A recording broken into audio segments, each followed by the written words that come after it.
I just wanted to comment quickly on some of the events that are taking place in Scotland at the moment and how everyone seems to be sharpening knives to stick in the SNP. Let's start with the Tories. Well, the Bozo Bunch has never had much love for the SNP and have used all tools in their arsenal to attack Sturgeon and her party. I've covered this in numerous times on this channel, the way the Tory party ignores the SNP when they ask a question in Parliament, treat the party as a joke by messing up their name on purpose. They criticise the SNP for wanting to smash the Union, but they were very happy to smash up the European one instead. The Brexiteers in the Tory party really don't understand the irony when it comes to Brexit and Scottish independence. So let's look at the government. While it's an extension of the Tories, you have to treat it as a separate entity. Now, the UK government has treated both the Scottish and Welsh devolved governments with contempt. During the current crisis, Boris Johnson has refused to return phone calls about how to deal with the pandemic. This is probably due to fear that the public see his handling of the crisis as a shambles, while the likes of Sturgeon is getting international praise bestowed upon her. Now, you probably will be surprised to see the Labour Party here, but over the last number of weeks, there have been growing attacks on the SNP from the Labour Party.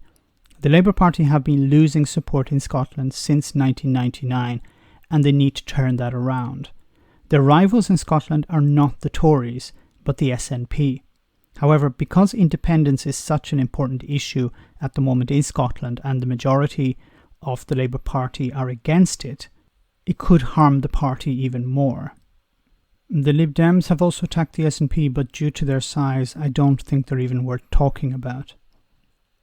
It must be remembered that during the last referendum for Scottish independence, the Tories, Labour and the Lib Dems put their differences aside and campaigned against Scottish independence. What's interesting is the left and the right in England have united against independence. Now, YouTubers on the right are an interesting bunch. They're usually Brexiteers and have their argument in two ways. They try to say that they are sick of Scottish scroungers living off the English taxpayer. And they tend to say that Scotland has no right to leave. I believe their position is driven by an actual disgust for Scottish people who they consider their inferiors. Now, those on the left paint a different picture. While not always on the nose, they tend to imply that Labour need an ally in the SNP to keep the Tories at bay. They claim that due to the first-past-the-post system, Labour may never get back into power. They go on to say that the Tories will rule with majorities because there is a weakened left to challenge them, with the SNP's departure from the battlefield. Now, I don't want to go into too much detail in a response to this argument from the left, but at the end of the day, Labour voted against removing the first-past-the-post system. If a fairer electoral system was in place, it would mean that the Tories would never hold power. The problem seems that the Labour Party complain about the system when in opposition, but are happy with that same system when they are in power, and they can't expect the Scots to continually bail them out. Some on the left and right try to use other arguments. They point to the SNP and say that they are incapable of running a country.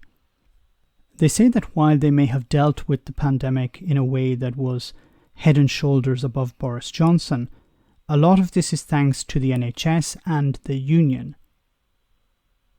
People point to the SNP as a party not capable of raising finance and not being able to balance budgets. So back to the title of this video, the problem with the SNP. What is it?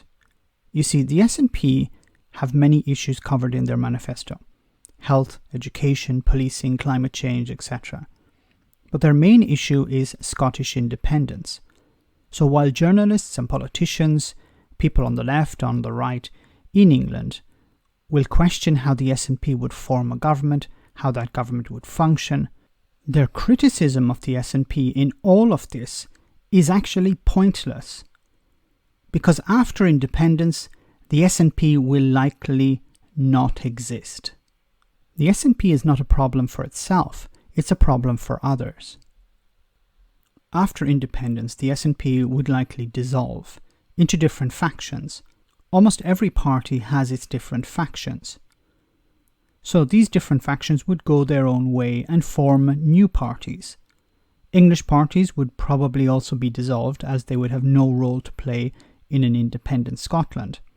So it would be likely that you would have a Scottish People's Party, which would represent Conservatives, for example with a small c, perhaps a Scottish Democratic Socialist Party that would represent the left, and then you would have other parties in between. The SNP would disappear. So, by criticising Scottish independence by using the SNP as an example, makes as much sense as criticising a Scotsman for walking around wearing underwear under his kilt. He won't be. Let me know in the comment section what you think, guys. As always, your comments are greatly appreciated. Thanks a lot. Why not become a Patreon and enjoy access to our Discord server where we share news, chat, and have some fun? If you become a patron, you can also make video suggestions on topics that are important to you. Check it out via the link in the description.